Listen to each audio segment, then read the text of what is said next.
lived in Scotland. And she didn't have a mama, but she had a daddy.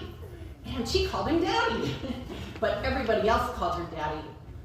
Sergeant McLeod. Well, Sergeant McLeod and his group of soldiers was being sent to Africa. And I am sorry, I can't remember the name of the fort they were going to. It was something like Kamakachi or something like that. It was weird. Anyway, they were going to Africa. It was a whole new experience for all these people who were from Scotland. When they got there was a big wall all the way around the fort, and then there were houses around the circle where the soldiers and their families could live. And Maggie and her daddy lived in one of the houses.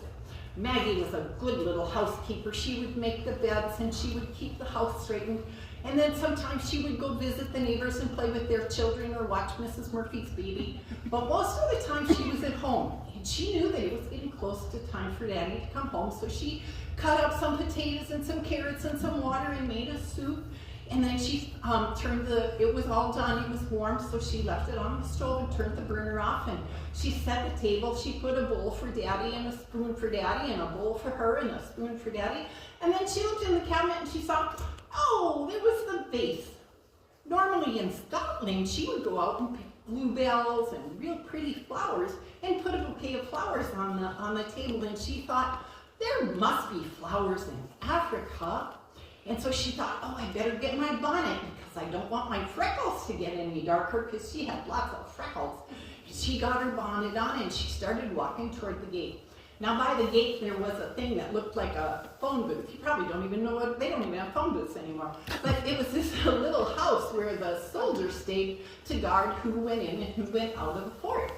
And it was called a sentry box. And the man that was in there, his name was Rob, and Maggie knew Rob so well, and she was going to talk to him, but then she noticed sitting in the sun, he wasn't used to it, and he had fallen asleep, and she giggled and said, oh, Rob's sleeping.